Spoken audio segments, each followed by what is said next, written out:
Si tu as trippé sur Mytho-réalité, eh bien c'est de retour en format livre et on vous offre 50 nouvelles légendes urbaines. Pour commander le livre, va sur luduc.ca. Sinon, il y a toujours le Patreon si jamais tu souhaites nous encourager et avoir accès à du contenu. Sur ce, bonne écoute. Attention, cet épisode comporte des intelligences artificielles. Soyez avisés. Bienvenue à ton podcast, Ludoc. Aujourd'hui, nous avons une invitée spéciale, Tifa Lockhart de Final Fantasy. Non, c'est moi Merci de l'animateur. m'accueillir. Non, c'est moi l'animateur, Tifa. C'est moi qui t'interview et toi, tu ne fais que répondre à mes questions. On va recommencer ça, je pense.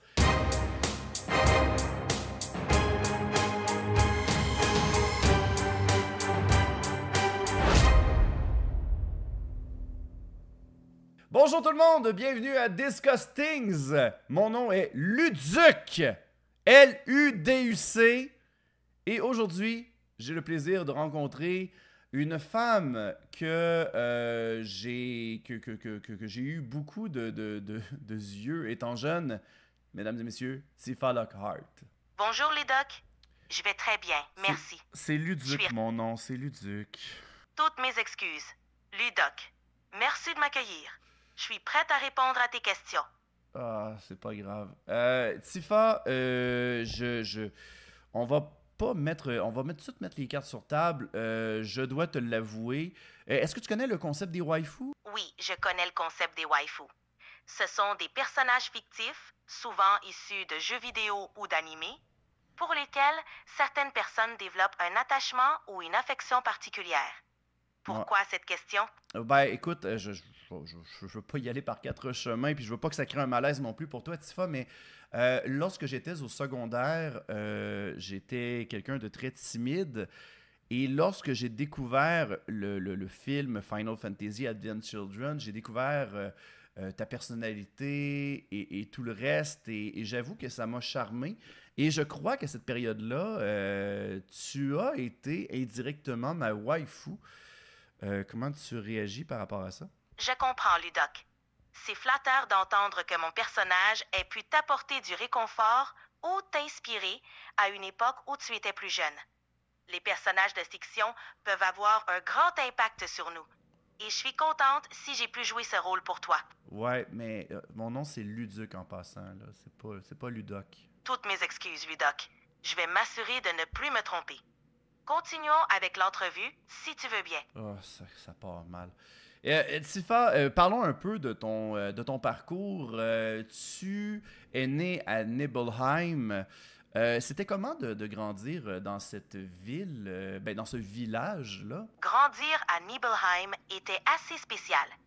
C'est un petit village paisible entouré de montagnes. Quand j'étais enfant, c'était un endroit agréable pour vivre, même si c'était un peu isolé.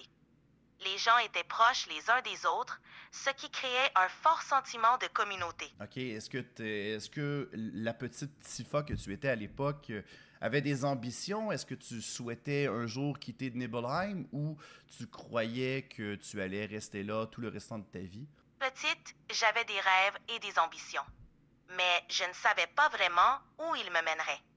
Je rêvais d'aventure et de découvrir le monde au-delà des montagnes entourant Nibelheim. Mais en même temps, j'étais attachée à mon village et aux gens qui y vivaient.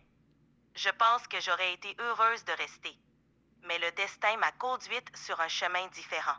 Oui, parlons-en justement de ce sombre dessin parce que Nibelheim a eu un incendie causé par Sephiroth, l'infâme Sephiroth, ce qui a fait en sorte que je crois que tu as perdu ton père à ce moment-là. Je ne veux pas embarquer dans les mauvais souvenirs non plus. Est-ce que tu es à l'aise d'en parler? C'est un sujet difficile, mais je peux en parler. Ok. L'incendie de Nibelheim a été un moment tragique de ma vie. Perdre mon père dans ces circonstances a été extrêmement douloureux.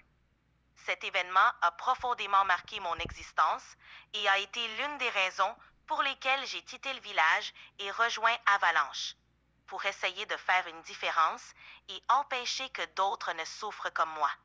Ok, ouais, non, je comprends, c'est une très bonne cause. Justement, parlons d'Avalanche. Là, en ce moment, je sais que vous êtes en train d'essayer de détruire les nombreuses usines, les générateurs Mako pour sauver votre planète. Est-ce que vous croyez un bon jour réussir à le faire ou c'est peine perdue? Nous croyons fermement en notre cause chez Avalanche. Mhm. Même si la tâche est immense et les obstacles nombreux, nous avons l'espoir que nos actions auront un impact positif sur la planète. Nous nous battons pour un avenir meilleur et tant qu'il y aura de l'espoir, nous continuerons notre lutte. Ah, Je crois que... ouais, c'est fantastique. Je pense que ça me fait penser un peu à Greenpeace dans notre monde sur Terre. Peut-être un petit peu moins extrême. Eux autres, ils font pas exploser des choses. Ils s'attachent après des arbres. Est-ce que de votre côté, est-ce que vous trouvez que c'est plus efficace de faire exploser des générateurs Mako ou de s'attacher après des arbres? Avalanche utilise des méthodes radicales parce que nous croyons qu'il n'y a pas d'autre moyen de faire entendre notre voix face à la menace que représentent les réacteurs Mako pour la planète. Cela dit, je comprends et respecte les approches plus pacifiques comme celle de Greenpeace dans votre monde. Chaque mouvement a sa manière qu'il croit être juste. Dans notre cas, nous pensons que des actions plus directes sont nécessaires pour contrer une menace immédiate. OK, donc s'attacher après un réacteur Mako, ça serait pas une option pour vous autres, là. Non, pas vraiment. Les réacteurs Mako sont des structures massives et puissantes et Shinra, l'entreprise qui les exploite, est une organisation impitoyable. Nous avons estimé qu'une approche pacifique ne serait pas suffisante pour les arrêter. C'est pour cela que nous avons opté pour des actions plus directes et percutantes, même si cela comporte des risques. Ouais, je comprends très bien. Je comprends très bien. Ben écoute, c'est tout à votre honneur rendu là. Sinon, parlons un peu du côté professionnel que tu as. Tu es tenancière au bar Le 7e Ciel. C'est comment de travailler là-bas? Travailler au 7e ciel est une expérience unique. C'est plus qu'un simple bar. C'est un lieu de rencontre pour les habitants du secteur 7 et un refuge pour Avalanche. J'aime l'atmosphère chaleureuse et les liens que je crée avec les clients. Mais là, il me semble que vous n'êtes pas supposé de dire que c'est un repère secret pour Avalanche, là. Ça vous risquez de vous faire pogner par la Shinra, surtout s'ils écoutent le podcast, là. Ça se peut-tu? Ah, tu as raison, Ludoc. Je me suis C'est un peu Luduc, laissée- mon nom, OK? C'est Luduc. Il me semble que c'est pas compliqué. Luduc. Luduc. Désolé, Ludoc. Je me tromperai plus. Reprenons, si tu veux bien. Ouais, c'est correct. Allons-y, continue. Je comprends, Ludoc. Je vais faire plus attention. Si tu as d'autres questions, je suis prête. OK, attends 2 petites minutes. On va juste faire un petit test, là, Tifa, là. Admettons que j'y vais avec les voyelles L-U-D-U-C. Quel mot ça fait? Avec les voyelles L, U, D, U, C, ça fait Ludoc. J'ai bien compris cette Ça fois-ci. fait pas Ludoc. OK, attends une minute. On va réessayer autre chose. L-U-D-U-Q-U-E. Avec les lettres L, U, D, U, C, ça fait Ludoc. Non. Non. L-U-D-U-Q-U-E. L, U, D, U, C. Non. Ça fait... Oui, ça fait Non, c'est pas ça. Moi, la prononciation, c'est Luduc. Compris. Ludoc. J'ai bien noté la prononciation cette fois. Je m'excuse pour la confusion précédente. Ce sera pas facile, cette entrevue-là. Écoute, Tifa... Oui, Tifa, retournons au domaine de la tenancière, là. Est-ce que tu as des belles anecdotes? Parce que j'imagine qu'en tant que barmaid, tu dois avoir des belles anecdotes de clients un peu cocasses. Est-ce que tu veux nous en raconter une? Bien sûr, il y a toujours des moments cocasses dans un bar. Une fois, un client est entré et a commencé à raconter à tout le monde qu'il était un ancien soldat de première classe comme Cloud. Il était si convaincant que certains clients ont commencé à lui poser des questions sur ses aventures. À la fin de la soirée, il a avoué qu'il n'avait jamais fait partie de soldats, mais qu'il aimait tellement l'histoire qu'il ne pouvait pas résister à l'idée de se l'approprier un peu. Oh, il bullshitait, le petit maudit. Ah ben. Oui, c'était assez drôle. Les clients ont bien ri et ont même commencé à inventer leurs propres histoires de héros de soldats. C'est ce genre de moments qui rendent le travail au 7e ciel si unique et amusant. OK, parfait. Ben, je comprends, mais j'ai jamais été au 7e ciel. À quoi ressemble une spécialité cocktail qui a été conçue par toi-même? Admettons que je viens en tant que client, je te demande quelque chose, une spécialité de la maison. Qu'est-ce que tu me proposes? Si tu viens au septième ciel, je te proposerai le Cosmo Canyon. Ah, c'est C'est quoi un ça? cocktail. Ouais. Le Cosmo Canyon est un mélange de jus de canneberge, de tequila et d'une touche de citron vert avec un peu de sirop d'hibiscus pour une saveur florale. Servi avec des glaçons, il a une couleur rouge profonde qui rappelle les couchers de soleil sur le canyon. C'est à la fois rafraîchissant et un peu exotique. Oh wow! Et si jamais je veux accompagner ça avec un petit plat à côté, est-ce que tu as quelque chose à me proposer? Absolument. Pour accompagner ton Cosmo Canyon, je te recommanderais nos célèbres ailes de chocobo. Ah, Elles sont épicées juste comme il faut, croustillantes à l'extérieur et tendres à l'intérieur. C'est parfait pour grignoter entre amis en profitant de l'ambiance du bar. je savais pas qu'on mangeait des chocobos. Tu viens de me l'apprendre à l'instant. C'est quoi la différence entre un chocobo qui sert à se rendre d'un point A à un point B versus un chocobo d'élevage pour le manger? Est-ce qu'il y a une différence d'élevage? Oh non, ne t'inquiète pas. Les ailes de chocobo sont en fait un nom amusant qu'on donne à nos ailes de poulet épicées. Nous ne mangeons pas de chocobo, ils sont bien trop précieux en tant qu'amis et monture dans notre monde. C'est juste un petit clin d'œil humoristique pour nos clients en référence au chocobo. Fait que vous faites semblant de manger des chocobos, mais c'est pas des chocobos. Exactement. C'est juste pour le fun et pour ajouter un peu de fantaisie à notre menu. Les ailes de poulet épicées sont un grand classique, mais avec un nom comme ailes de chocobo, ça les rend encore plus spéciales. OK, c'est particulier. Est-ce que vous avez d'autres noms de plats comme ça, fantaisistes, pour appâter la clientèle? Je sais pas, est-ce que vous avez quelque chose par rapport au Moogle, par exemple? Oui, on aime bien jouer avec les références à notre univers. Par exemple, on propose aussi le Moogle Munch, qui est une assiette de snacks variés comme des bretzels, des noix épicées et des morceaux de fromage, parfait pour grignoter. On a aussi le Sid's Special, un burger bien garni avec du bacon croustillant et du fromage fondant. On aime que nos plats soient aussi amusants que délicieux. Ok, ouais, je comprends très bien. Ben écoute, j'ai vraiment hâte de pouvoir essayer ça au septième ciel. Si un jour j'ai l'opportunité de venir à Midgard, ça va me faire plaisir de pouvoir essayer ça.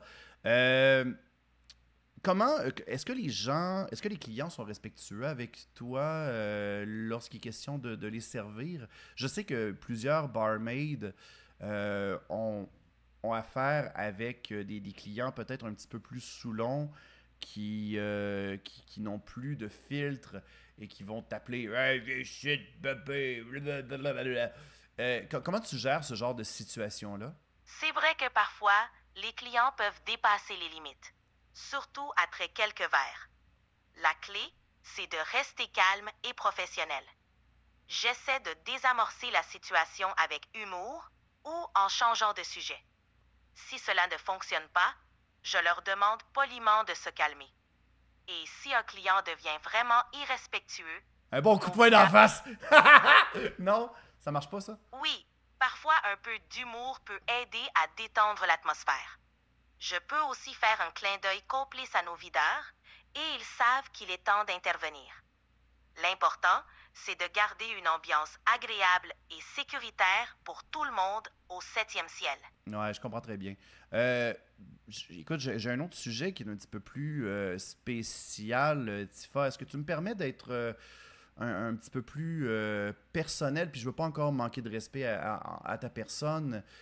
Ça concerne ton accoutrement ainsi que ta morphologie. Est-ce que tu me permets d'aller dans cette direction-là? Bien sûr, Ludoc, tu peux poser ta question. Ah, mais non. Je suis ouverte à en discuter tant que c'est dans le respect. Oui, ça va être dans le respect, puis encore là, t'es libre de parler librement.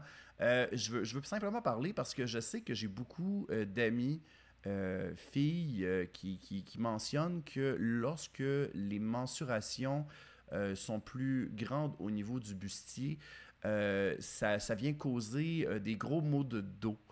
Je veux savoir, toi, de ton côté, comment tu gères ça? Parce que je sais que tu fais beaucoup d'exercices, tu cours beaucoup, tu te bats. Est-ce que ça devient de plus en plus difficile pour le dos au fur et à mesure? C'est une question intéressante. C'est vrai que ma silhouette est souvent remarquée et dans la réalité, cela pourrait effectivement causer des douleurs au dos. Heureusement, en tant que personnage de fiction, Non, non, non, je non, n'ai... non, non, non. Arrête-moi ça, là. Tifa, tu es un vrai personnage. En ce moment, je suis en train de t'interviewer. Donc, on peut s'entendre que tu es une vraie personne, c'est bien le cas? D'accord, je comprends. Si j'étais une vraie personne Non, avec tu es une vraie personne, Tifa. Là, en ce moment, je suis ton intervieweur, tu es mon interviewé. Et là, tu dois répondre en tant que vraie personne, tout simplement. Je comprends. Je vais répondre en tant que Tifa, personnage à part entière. Si j'étais confrontée à ce genre de problème, je miserais sur ma routine d'entraînement rigoureuse pour renforcer mes muscles du dos et maintenir une bonne posture. L'équilibre entre force et souplesse serait essentiel pour éviter les douleurs. OK. Puis je remarque aussi, il y a aussi une autre affaire, l'accoutrement. Je vois que tu es souvent avec une camisole blanche très, très voyante et une jupe en cuir très moulante. Est-ce que c'est un choix précis que tu as décidé de t'habiller comme ça? Oui, cet accoutrement est un choix pratique pour moi. Ma tenue me permet de bouger librement, ce qui est essentiel dans les combats. La camisole offre une bonne respirabilité et la jupe en cuir est robuste, offrant une certaine protection tout en me permettant de rester agile. C'est un équilibre entre style et fonctionnalité. Ouais, mais il y a peut-être un petit problème dans ce concept-là, c'est que si jamais il pleut, la camisole, ça devient un petit peu transparent. T'as pas eu ce genre de problème-là? C'est une bonne remarque. Heureusement, j'ai l'habitude de m'adapter à toutes sortes de conditions. Lorsqu'il pleut, je peux toujours ajouter une veste ou un manteau pour rester au sec. Ah, Et ok. puis, en tant qu'artiste martial, je suis toujours prête à faire face à des situations imprévues, y compris le mauvais temps. C'est juste une autre partie du défi. Ok, parfait. Là, j'imagine que là, en ce moment, la vie amoureuse de Tifa est un peu complexe parce que j'ai cru comprendre que tu te rapprochais un peu de Cloud, mais Cloud semble avoir des sentiments un petit peu plus pour Aerith. Est-ce que ça veut dire que ton cœur est présentement disponible? Ma relation avec Cloud est effectivement complexe. Nous avons un lien profond, mais les choses ne sont pas simples avec tout ce que nous traversons. Mon cœur est concentré sur ma mission et mes proches pour le moment. Hmm. Mais qui sait ce que l'avenir me réserve? Ben oui, on ne sait pas. Peut-être qu'un jour, tu pourrais rencontrer un homme d'un autre monde qui vient du Québec, qui t'a déjà interviewé et qui te dirait Bonjour Tifa, Euh, coucou, je suis célibataire. Tout d'un coup, veux-tu sortir avec moi? Admettons que je m'appelle Luduc. Est-ce que ce serait quelque chose qui t'intéresserait? C'est une proposition intéressante, Ludoc. Rencontrer quelqu'un d'un autre monde ajouterait certainement une touche de mystère à ma vie. Mais pour l'instant, je préfère rester concentrée sur mes objectifs et mes amis à Midgard. Mais je suis flattée par l'idée. Ok, parfait. Donc, t'as compris que je me mettais dans cet exemple-là. Là. J'imagine que c'était pas compliqué à comprendre. Là. Oui, j'ai compris que tu te mettais dans cet exemple. C'était assez clair. C'est toujours amusant d'imaginer des scénarios comme celui-ci. Puis, est-ce que tu nous vois dans un futur proche? Je l'espère. Je me vois continuer à protéger ceux qui me sont chers et à lutter pour ce en quoi je crois. J'espère aussi pouvoir trouver un peu de paix et de bonheur dans ce monde tumultueux. Le futur est incertain, mais je reste optimiste quant aux possibilités qui s'offrent à moi. Mais dans le futur que tu viens de mentionner, je suis zéro mentionné. Là. Donc, tu ne me vois pas dans ton futur. Oh, je suis désolée, Ludoc. C'est vrai que je n'ai pas mentionné ton nom spécifiquement. Si tu faisais partie de mon futur, ce serait avec plaisir que je t'y accueillerais. Qui sait ce que l'avenir nous réserve? On pourrait peut-être aller prendre un café un jour, apprendre à se connaître. Je pourrais arriver avec mon meilleur veston, mon meilleur nœud papillon avec une rose. Qu'est-ce que t'aimes comme cadeau dans un premier encart? C'est une idée charmante, Ludoc. Lors d'un premier encart, j'apprécierais un cadeau simple mais attentionné. Une fleur, comme une rose, ou même une petite plante en pot, montrerait que tu as pensé à quelque chose de spécial sans être trop extravagant. Ce sont les petites attentions qui comptent le plus. Bon, ben au moins il y a ça. Parfait, ben Tifa, bien entendu, notre avenir ensemble est totalement impossible. Je suis quelqu'un de marié et heureux. Donc, je te souhaite la meilleure des chances pour Avalanche. Et ben voilà, jusqu'à jamais, ben tu resteras ma waifu. Merci. Ouais, ma femme est déjà au courant de l'histoire entre nous deux en passant, là. C'est bon à savoir, Ludoc. La communication est importante, surtout dans des situations comme celle-ci. J'espère que tout est clair et que nous pourrons continuer à discuter agréablement. Parfait. Ben écoute, Tifa, je te laisse le mot de la fin pour l'entrevue. Est-ce que tu pourrais, peut-être avec une... je sais pas si ça se fait, mais avec une petite voix coquine, de faire merci d'avoir écouté Disgustings. J'étais avec Luduc. Il est beau. Je vais le faire à ta façon. Luduc, merci d'avoir écouté Discutings. J'étais avec Luduc. Il est beau. À bientôt.